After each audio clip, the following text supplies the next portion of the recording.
음악을 하는 사람 중에 특별히 그 바이올린 연주를 하는 사람들이 최고로 치는 바이올린이 있습니다. 스트라디바리우스라는 악기인데요. 이 스트라디바리우스는 18세기에 이태리에서 제작이 된 바이올린인데 현재 스트라디바리우스로 남아있는 바이올린은 한 100여 대 정도 되고요. 그 100여 대 중에서 실제 연주가 가능한 것은 50대 정도라고 합니다. 그런데 이 스트라디바리우스는 하나의 가격이 수십억 원을 넘어갑니다.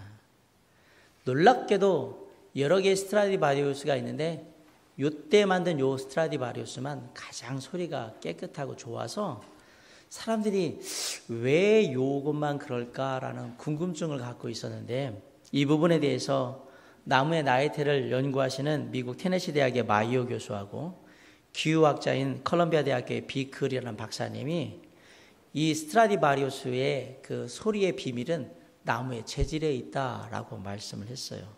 그 이유를 뭐라고 설명을 했냐면 태양의 흑점이 활동을 변화를 하면서 유럽에 1400년대부터 1800년대 중반까지 이른바 소빙하기라고 해서 혹한이 왔던 시기가 있었답니다. 그 중에서도 가장 추웠던 때가 언제냐면 1645년부터 1715년까지 70년 정도가 가장 혹한이 있었던 시기인데 이때는 바람도 아주 강하고 혹독한 추위가 올 때는 정말 춥게 그렇게 오니까 그런 기후의 악조건 속에서 나무들이 버텨줘야 된 거예요.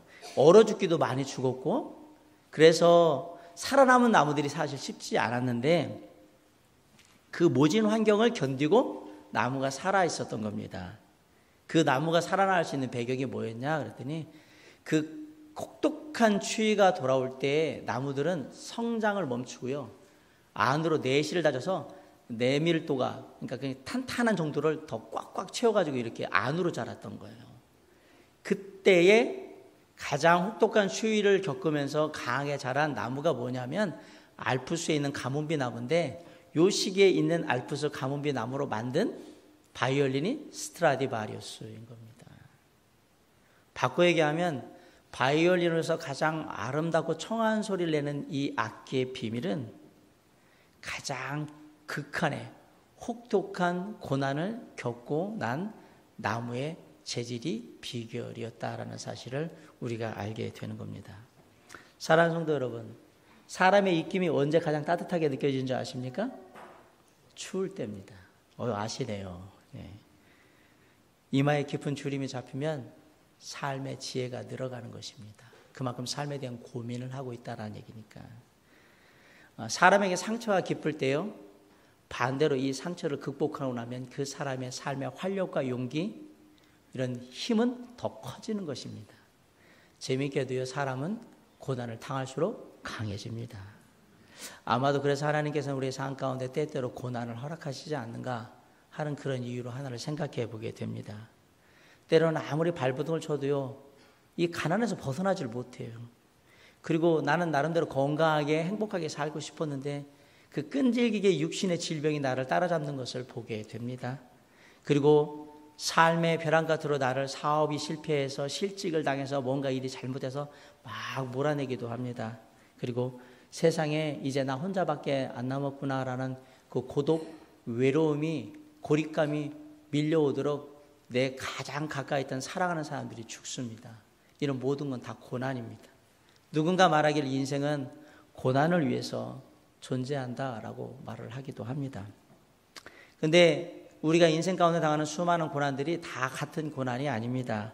어떤 고난은 우리가 실수를 하거나 잘못해서 당하는 고난도 있는 반면에 어떤 고난은 우리의 실수나 잘못과 아무 상관없이 다른 사람들 때문에 고난당하는 경우도 있어요. 이를테면 이제 아내가 남편 때문에 고난을 당하거나 자식들 때문에 뭐 부모가 고난을 당하거나 뭐 이런 것들은 자기하고는 아무 상관이 없어요. 다른 사람 때문에 주어지는 고난들이고 뭐 개인의 친구들 때문에 힘들게 되고 이런 것들은 다 자기하고는 상관없단 말입니다. 또 어떤 고난은요, 내가 왜 이런 고난을 당해야 되는지 이유도 잘 모르겠는데 고난을 당하는 경우가 있어요. 억울하죠. 또 어떤 고난은 내가 이런 잘못을 했기 때문에 나의 삶 가운데 아마 이런 일이 있을 수도 있겠다라는 예상을 하고 미리 대비를 하는데 막상 어려운 일, 고난을 당하면 왜 나한테만 이러지? 왜 이렇게 심할까라는 생각이 드는 그런 고난들도 참 많은 것을 우리가 보게 됩니다. 그런데 오늘 본문에 보면 우리들이 당하는 고난과 사뭇 다른 고난을 당한 한 분이 등장하시는데 그분이 바로 예수 그리스도이십니다. 예수님께서는 삶의 고난을 당하실 만한 어떤 죄나 잘못을 저지른 적이 없으신 분입니다. 솔직히 우리는 고난 당해도 아유 내가 이렇게 되는 것도 당해도 싸지라고 생각할 때가 가끔 있어요. 매주는 아니겠지만 아이고 내가 이런 잘못했으니까 이런 어려움 당해도 어쩔 수는 없어 이렇게 생각하는 때가 있는데 예수님은 예수님의 삶을 통해서 그런 고난당할 만한 범죄를 저지르거나 잘못을 하신 적이 없는 분이에요. 아울러서 예수님은 누군가 나를 해코자 하도록 그렇게 남에게 해롭게 하신 적이 없는 분이신 거예요. 그럼에도 불구하고 예수님이 당하신 고난은 우리가 상상하는 것을 뛰어넘는 그러한 고난을 당하셨다는 사실입니다. 더 놀라운 것은 예수님이 고난 당하셨는데 그것은 당신 자신을 위해서 고난 당하신 게 아니라는 사실이에요. 예수님의 고난은 죄인된 온 인류를 그 죄악과 저주와 사망에서 건져내시기 위해서 예수님이 스스로 자원하셔서 당하신 고난이라는 사실입니다. 예수님의 고난은 저와 여러분의 죄를 대신하심으로 말미암아 저와 여러분이 죄로부터 온전히 자유하게 해방되게 하기 위해서 스스로 당하신 고난이다 말씀드리는 겁니다.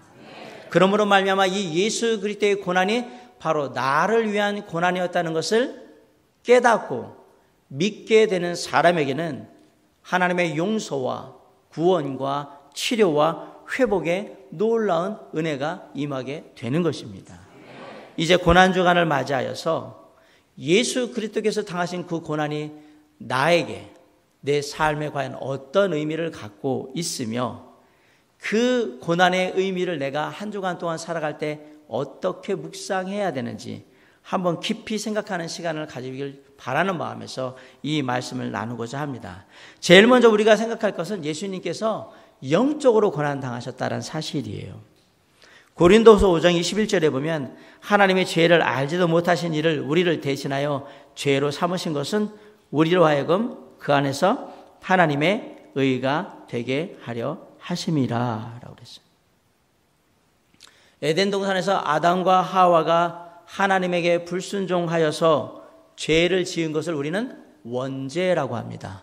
모든 인류는 이 아담과 하와의 원죄를 그대로 유전으로 가지고 있습니다.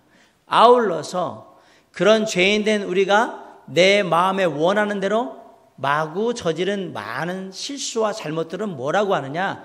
자범죄라고 합니다.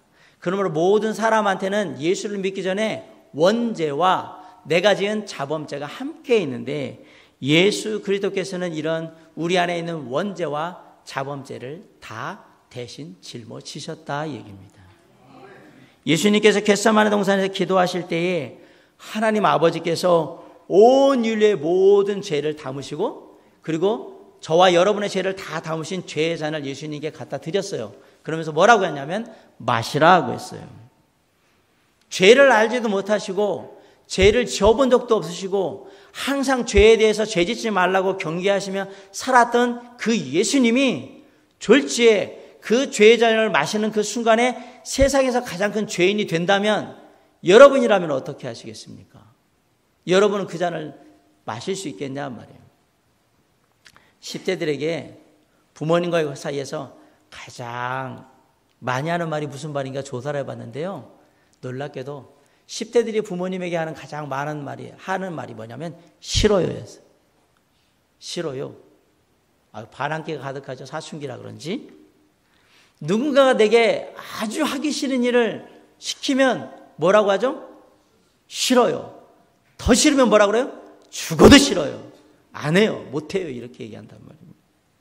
삶 전체가 죄 없으시 깨끗하신 분, 죄가 없으심으로 인해서 늘 죄 가운데 정결하셨던 분, 그분이 이제 세상에서 가장 큰 죄인이 되어야 하는 겁니다. 사실 우리 같으면 죽어도 싫다고 난 안 한다고 얘기를 하겠는데 놀랍게도 주님이 하나님께 아버지께 어떻게 기도하냐면 아버지요 할 수만 있거든 이 죄악의 잔을 제게서 옮겨 주시기 바랍니다. 하지만 주님께서 곧바로 뭐라고 기도하시냐면, 그러나 제가 이 죄의 잔을 마시지 않으면 세상의 모든 인류가 죄로부터 구원받지 못하기 때문에, 제가 그것을 알기 때문에 기도합니다. 제 뜻대로 하지 마시고 아버지의 뜻대로 하시기를 원합니다. 예수님께서는 당신이 온 세상 인류의 죄악을 담은 이 죄악의 잔을 거부하면 세상의 모든 사람들이 구원받지 못하고 사망의 영원한 불못 속에 들어가야 된다는 것을 알고 계셨기 때문에 죄악의 잔, 당신과는 전혀 맞지 않는 이 죄악의 잔을 마시셔야 했던 겁니다. 예수님께서는 이 죄악의 잔을 마심으로, 쉽게 말하면 체포당하셔서 십자가에 운명하실 때까지 놀랍게도 하나님 아버지와 영적으로 분리되는 그러한 고통을 당하셔야 했다는 사실이에요. 비록 예수님이 하나님이심에도 불구하고 하나님 아버지와 예수님이 분리될 수밖에 없었던 이유는 예수님이 죄인이시기 때문에 그렇습니다. 하나님은 죄인과는 함께하지 않으십니다. 예수님이 원하시지 않았던 상관하지 않고 예수님이 죄의 잔을 드는 그 순간에 예수님은 가장 큰 세상의 죄인이 되기 때문에 하나님 아버지하고는 함께 하실 수 없는 거예요. 그것이 영적인 고난이에요. 큰 고통을 당하신 거예요. 우리가 잘 알 거예요. 고아들이 마음속에 늘 갖고 있는 마음이 하나 있습니다. 상처. 나는 버림받았다라는 마음이 늘 있습니다. 고아원에 부모들이 만약에 어릴 때 이렇게 갖다 놓으면 뭐라고 얘기냐면, 조금만 기다려, 엄마가 또 아빠가 며칠에 데리러 올게 라고 얘기를 하는데, 그리고 나서 한 주가 지나고 한 달이 지나고 1년이 지나고 10년이 지나고 안 옵니다. 어른이 다 돼서 나이가 들었는데 어느 순간에 놀랍게 부모님을 만났어요. 그러면 그 고아가 그 부모님에게 제일 먼저 묻는 말이 뭔지 아십니까? 그때 왜 저를 버리셨습니까? 라고 물어요. 물론 사람들은요, 자신의 실수나 부모의 잘못으로 인해서 어떤 의도에 따라서 고아로 버려질 수 있습니다. 그런데 주님은 아버지 하나님께 그런 이유로 버림받은 것이 아닙니다. 여러분, 주님이 갈 집이 없어서 버림받은 게 아니고요. 주님이 집이 어딘지 몰라가지고 어려가지고 버림받은 게 아니고요. 집에 갈 능력이 없어서 버림받은 게 아니고요. 뭔가 잘못해가지고 부모들이 너무 잘못했으니까 갖다 버린 것도 아닙니다. 우리의 죄를 대신 지심으로 말미암아서 하나님 아버지께 버림받은 겁니다. 이런 예수님의 영적인 고통을 상상이나 할 수 있겠습니까? 그러한 상황을 시편 22편 1절로 2절은 이렇게 얘기합니다. 내 하나님이여, 내 하나님이여, 어찌 나를 버리셨나이까? 어찌 나를 멀리하여 돕지 아니하시오며 내 신음소리를 듣지 아니하시나이까? 내 하나님이여, 내가 낮에도 부르짖고 밤에도 잠잠하지 아니하오나 응답하지 아니하시나이다. 독생자 예수 그리스도의 기도에 왜 하나님 아버지는 응답하지 않으셨을까요?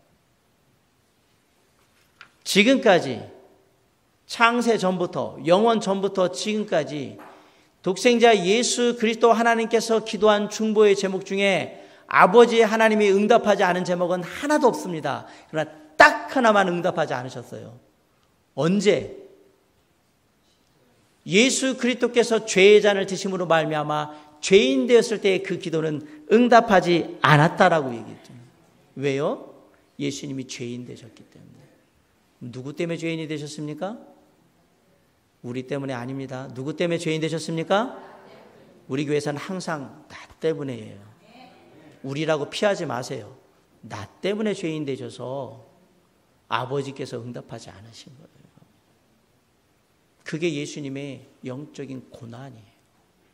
한 번도 아버지와 떨어진 적이 없으시고 한 번도 아버지 하나님과 함께하는 모든 것을 상의하지 않으신 적도 없으시고 한 번도 당신의 기도에 응답하지 않으신 적이 없고 다 이루신 분인데 단 한 번 저와 여러분의 죄를 대신 지심으로 말미암아 죄인 되었을 때에 아버지 하나님과 떨어져서 함께하지 못하는 영적인 고난을 당하셨다는 사실, 그 사실이 저와 여러분에게 분명히 깨달아져야 한다는 사실을 잊지 마시기 바랍니다. 그 모든 예수 그리스도의 영적인 고난은 바로 나의 죄 때문에, 아무 죄도 없으시고 아무 잘못도 저지르지 않으신 예수 그리스도께서 나의 죄 때문에 당하신 영적인 고난이라는 것을 잊지 않는 우리 모두가 될 수 있기를 주님의 이름으로 간절히 축원합니다. 아울러 예수님께서는 정신적으로도 고난을 당하셨습니다. 많은 사람들에게 배반당하셨습니다. 배신. 먼저 누가 배반했느냐? 가룟 유다가 배반했습니다. 원래 가룟 유다는 총명하고 재리에 밝은 사람이에요. 그래서 예수님께서는 가룟 유다에게 헌금과 관련된 재정에 관련된 일을 하도록 맡기셨어요. 근데 이 가룟 유다가 은전 30냥에 예수님을 팔아 넘겨버립니다. 얼마나 고통스러우셨을까? 여러분, 제가 부모로서 새 아이를 키우면서 제일 화가 날 때가 언제냐면, 언제일까요? 자녀를 안 키워보셨군요. 목사님, 우리 아이들은 늘 말을 잘 들어서요. 목사님 댁에 있는 종혁이, 종원이, 종인이처럼 그렇게 말 안 듣는 자녀들이 아니어서요. 그런 경험이 없는데요. 죄송합니다. 저희 아이들은 말 안 듣는 때가 많아가지고 화날 때가 많은데요. 어떤 때 제일 많이 화가 날까요? 거짓말할 때. 거짓말할 때 제일 화가 많이 납니다. 거짓말할 때 제일 화가 나는데 그 거짓말할 때 중에서도 가장 저를 화나게 할 때가 있습니다. 언제냐? 제가 뻔히 다 알고 있는데 아주 아무렇지도 않은 듯이 거짓말을 하고 있을 때, 그때는 참을 수가 없습니다. 왜? 제가 모르면 그냥 속을 수도 있잖아요. 근데 이미 다 알고 있는데 얼굴을 다 숨기고 거짓말을 해요. 전혀 모르는 줄 알고. 그때의 마음은 어떠실까요? 가룟 유다를 향한 예수님의 심정이 그 심정 아니겠습니까? 제가 이거 덧붙여 얘기할게요. 그 가룟 유다가 가룟 유다인지 아십니까? 바로 내 얘기입니다. 아시겠습니까? 주님 앞에 지금도 나는 가룟 유다같이 그렇게 거짓말하고 있고 모른 척하고 있고 아닌 것 같이 하고 있고 주님이 다 아는데도 불구하고 그럴 거라고 생각하고 그렇게 살지 않습니까? 2000년 전에 가룟 유다만 그렇게 한 게 아니라 내가 그렇게 하고 있다는 걸 깨달으면 그게 말씀의 은혜인 거예요. 다 알고 있는데 제자가 그러고 있어요. 이 정신적으로 심적으로 얼마나 고통스러우셨을까. 두 번째로 3년 동안 함께 동고동록하면서 함께했던 제자들이 배신을 합니다. 대제장과 그 바리새인들의 부하들이 와가지고 예수님을 잡으려 할 때 다 도망가 버렸잖아요. 그들이 평상시에 뭐라고 했어요? 우리는 늘 주님과 함께합니다라고 얘기했고, 특별히 베드로는 뭐라고 그랬어요?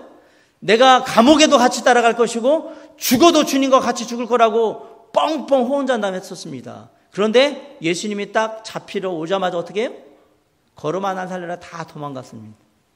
그 제자들 얘기가 제자들 얘기인지 아십니까? 바로 내 얘기입니다. 사람들 눈치 보고 사람들이 뭐라고 하면 교회 안 다니는 것처럼 예수님 안 믿는 것처럼 그러면서 가만히 있으면서 분위기 맞춘답시고 그러고 있는 모습이 누구의 모습이에요? 이 제자들의 모습이 아니에요. 내 모습이에요. 바로 이 제자가 바로 나의 모습이라는 걸 알면 그게 은혜가 되는 거예요. 주님, 제가 그렇게 살고 있는데요. 세 번째로 예수님께서 가장 아끼던 제자 중에 한 사람인 베드로에게 배신을 당합니다.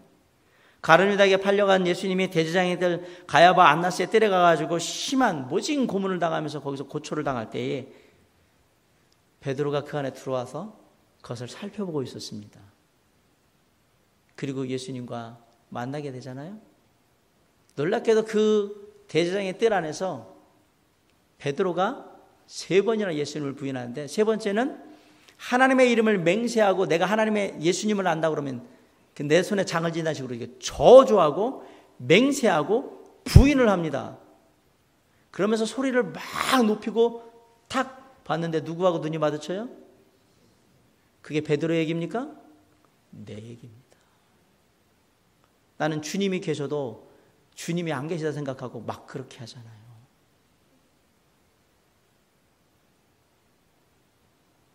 내 얘기라고요, 내 얘기.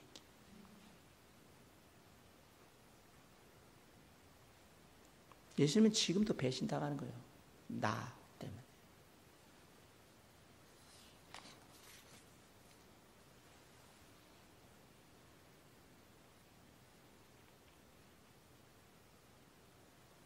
마지막으로 골고다 언덕에 올라가실 때, 십자가를 지고 올라가실 때 평소에 예수님의 말씀에 환호하면서 은혜롭다고 얘기하고 감사하다고 얘기하고 병 고침 받아서 고맙다고 얘기하고 귀신 내쫓아서 고맙다고 얘기했던 그 사람들, 정말로 많은 은혜를 받았던 그 사람들, 군중들이 그 사랑과 은혜를 원수로 갚습니다. 군중들이 누구를 십자가에 못 박으라고 했죠? 예수를 십자가에 못 박으라고 얘기했고, 예수님이 골고다 언덕으로 올라가실 때 돌 던진 사람들이 누구죠? 군중들이라고요? 아니요. 내가 던진 겁니다. 내가 던진 겁니다.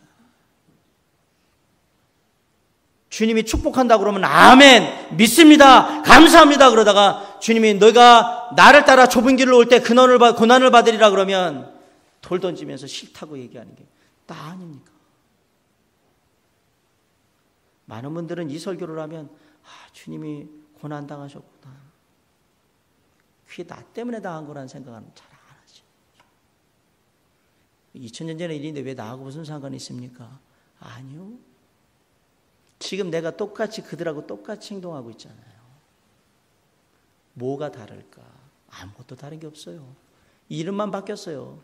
2000년 전에 가룟 유다, 2000년 전에 제자들, 2000년 전에 베드로, 2000년 전에 궁중이 박창신으로 이름만 바뀐 거예요. 이름만. 나라만 바뀌었나요? 시대만 바뀌었나요? 지금도 나는 가룟 유다와 같이, 예수님을 버리고 도망간 제자들과 같이, 주님을 두고도 주님을 저주하고 맹세하고 부인했던 베드로와 같이, 주님을 향해서 십자가에 못 박으라고 얘기하며 돌멩이를 던졌던 군중들과 같이 나는 그렇게 살고 있습니다. 주여, 당신이 저를 사랑하셔서 십자가에서 돌아가셨는데, 그 놀라운 은혜와 사랑을 베푸셨는데, 그런데도 불구하고 나는 이렇게 살고 있습니다. 이게 오늘 우리의 고백이어야 합니다. 그 예수님께서 영적으로, 정신적으로 고난만 당하셨느냐? 아니요. 육체적으로도 엄청난 고난을 당하셨습니다. 목요일 날 겟세마네 동산에서 붙잡혀서 가야바의 뜰에 가십니다. 거기서 밤새도록 신문을 받고 매를 맞고 모진 고문을 다 당합니다. 우리가 영화 패션 오브 크라이스트 보면 아시잖아요. 그 영화에 처참한 장면들이 나옵니다. 정말 집에 가족들이 예수님을 주먹으로 막 때립니다. 발로 찹니다. 그리고 생수염을 막 뜯어버려요. 얼마나 많이 맞은지 얼굴이 퉁퉁 붓고 피가 흥건해가지고 그러고 있지 않습니까? 그리고 침 뱉어가지고 얼굴에 침을 범벅으로 만들어버리고, 하나님의 아들이신 예수 그리스도께서 당하신 그 모욕과 고통은 말로 표현할 수 없습니다. 만물이 그로 말미암아 지은 바 되었으니 지은 것이 하나도 그가 없이는 된 것이 없노라고 말씀하신 창조주 하나님 예수 그리스도께서 저와 여러분의 죄를 대신하기 위해서 육신의 몸을 입고 이 땅에 오셔서 처참한 취급을 당하셨다는 사실입니다. 밤새도록 신문과 고문을 당하신 예수 그리스도께서 금요일 새벽에 또다시 빌라도의 법정으로, 관정으로 끌려갑니다. 거기서 또 신문받습니다. 매 맞고 고문을 당하면서 사형언도를 받아요. 로마 병정들이 와요. 오늘 본문처럼 예수님께 홍포를 입혀요. 왜? 너 왕이라며, 죽기 전에 왕 노릇 한번 해보라고 홍포를 입히고, 그리고 가시면류관을 씁니다. 임금의 왕관은 씌울 수 없으니까 이거라도 써라고 가시면류관을 쓰고, 그리고 어떻게 하는지 아십니까? 임금의 왕의 지팡이가 있는데 그걸 호를 가질 수는 없으니까 갈대 이렇게 들게 하고 갈대로 머리를 툭툭 때리잖아요. 아이고, 네가 왕이냐? 네가 왕이라며, 유대의 왕이라며.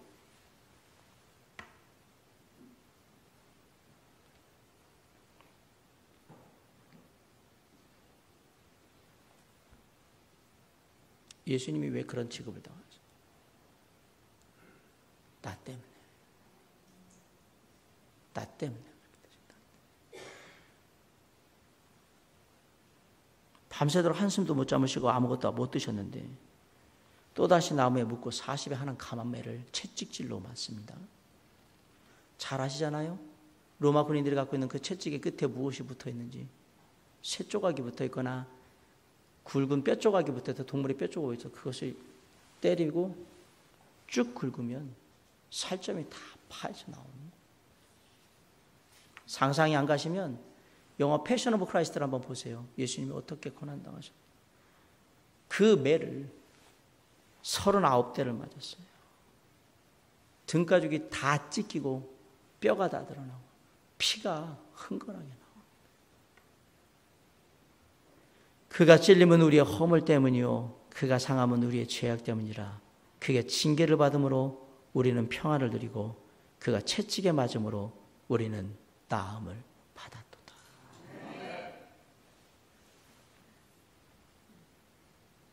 그리고 그 무거운 십자가를 지고 골고다 언덕 올라가십니다. 수없이 넘어지십니다. 어떻게 버티셨겠어요? 그 무거운 십자가를 지고. 그리고 그 갈보리 언덕에서 양손에 발에 대못을 박히고 하늘을 향해서 높이 매달려지시는 거예요. 이렇게 금요일날 오전 9시부터 6시간 동안 십자가에 달려서 온몸에 물과 피를 다 쏟으시고 오후 3시에 운명하십니다. 예수 그리스도의 죽음은 보통 우리들의 인간들의 죽음하고 다릅니다.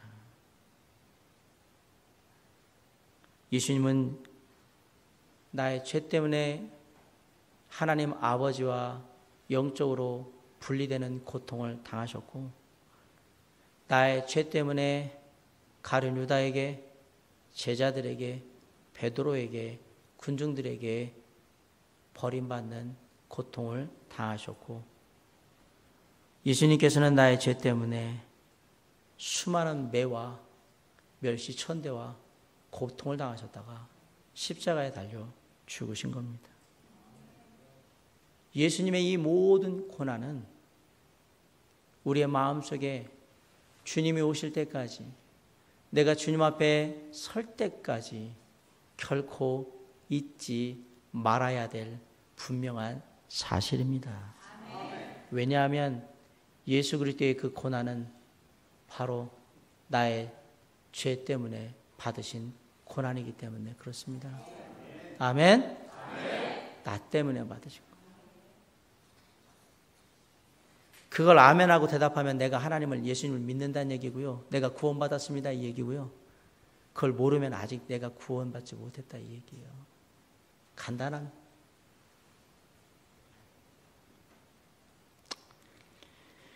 원수들은 예수님이 십자가에 달리시니까 조롱합니다.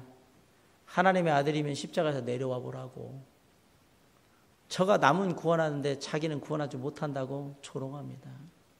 그 말은 맞습니다. 왜냐하면 예수님은 저와 여러분은 구원하셨지만 당신은 구원할 수 없었습니다. 왜냐하면 예수님께서 당신이 살고자 십자가에서 내려오는 그 순간에 저와 여러분은 영원한 지옥의 불못에 들어가서 영원히 고통당하며 살아야 한다는 걸 아셨기 때문에 내려오실 수가 없으셨단 말이에요.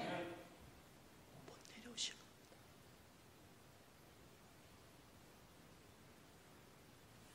이 예수님의 구원에 주님의 그 크신 은혜와 사랑이 담겨 있다는 걸 모르면 어떻게 구원을 받느냐 말이에요.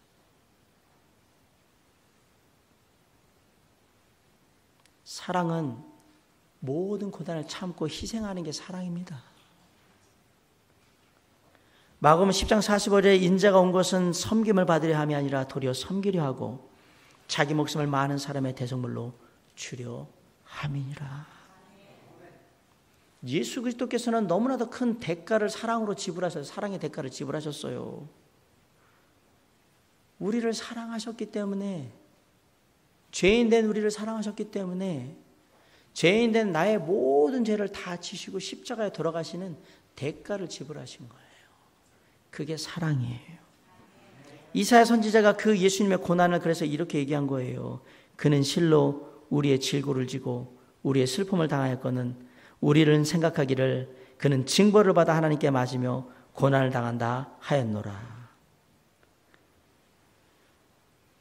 예수 그리스도의 십자가의 고난은 나의 죄를 사하시기 위한 주님의 크신 은혜이며 사랑이었음에도 불구하고 사람들은 예수님이 십자가에 고난당하는 걸 뭘로 생각한다고요? 잘못해서 징벌받은 거겠지, 나쁜 짓해서 고난당하는 거겠지라고 생각을 한단 말이에요. 예수님이 그래서 당하는 거라고 생각한단 말이에요. 아니요, 그게 아니다. 그가 찔림은 우리의 허물 때문이요, 그가 상함은 우리의 죄악 때문이라. 그가 징계를 받음으로 우리는 평화를 누리고 그가 채찍에 맞음으로 우리는 나음을 받았도다. 나 때문이다.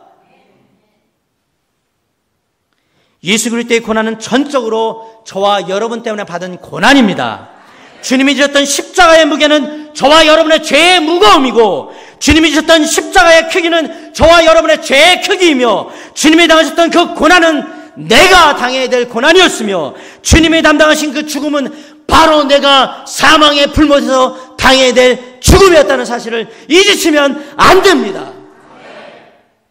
그걸 잊으시면 배은망덕한 겁니다.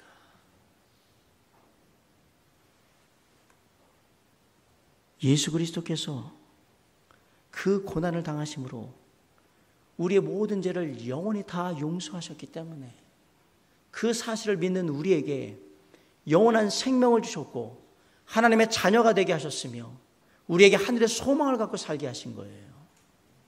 그 은혜에 감사할 줄 알아야 합니다.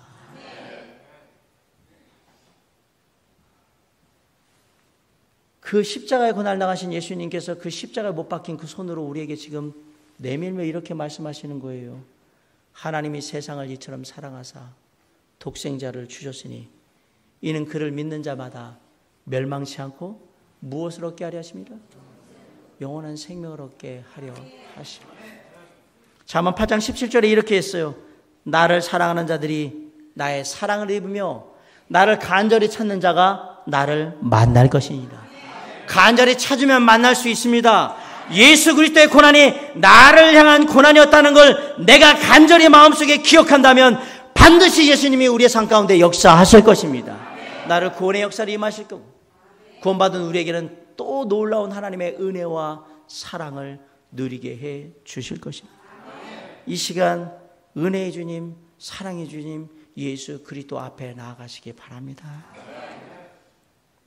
오늘 저는 이 말씀을 하며 말씀을 마치려고 합니다. 혹시 아직까지 인생의 의미가 뭔지, 내가 왜 살아야 되는지, 어떻게 살아야 되는지 삶을 방황하며 의미를 찾고 계신 분 있습니까? 예수 그리스도 하나님 앞에 나아가시기 바랍니다. 그분께서 저와 여러분의 죄를 다 용서하심으로 말미암아서 우리를 하나님의 자녀 삼으시겠다고 약속하셨고 믿는 모든 자들에게 영원한 생명을 약속하셨으며 삶의 의미와 삶의 기쁨도 믿는 모든 자들에게 주시겠다고 약속하셨습니다. 지금 오늘 이 시간이 그 놀라운 예수 그리스도의 십자가의 대속의 은혜, 그 고난의 사랑을 마음으로 믿어 확신하는 은혜의 시간이 될 수 있기를 주님의 이름으로 간절히 축원합니다. 그리고 이미 우리 주 예수 그리스도의 십자가의 대속의 은혜와 고난의 그 십자가의 사랑을 깨닫고 하나님의 자녀된 여러분에게 다시 한번 부탁드립니다. 주님의 사랑을 배신하지 마십시오. 주님이 어떻게 나를 위해서 죽으셨는데 우리가 이렇게 살겠습니까? 목사님, 삶의 짐이 너무 무거워서요. 수고하고 무거운 진진자들아 다 내게로 오라. 내가 너희를 쉬게 하리라. 하나님의 약속의 말씀을 믿고 주님께 가셔야 합니다. 그게 핑계가 될 수 없습니다. 주님 삶에 힘들고 여러 가지가 주님은 당신을 위해서 십자가에서 더 힘든 고난도 당하시며 나를 하나님의 자녀 삼으셨습니다. 그 어떤 이유가 내가 주님 앞에 나가지 못하는 이유가 되냐는 말이에요. 고난의 주 예수 그리스도를 통해서 다시 한번 나를 태초부터 선택하신 그 아버지 하나님의 그 크신 사랑과 나를 위해서 십자가에 돌아가신 예수 그리스도의 그 대속의 은혜가 우리의 10년 가운데 넘치기를 주님의 이름으로 간절히 축원합니다.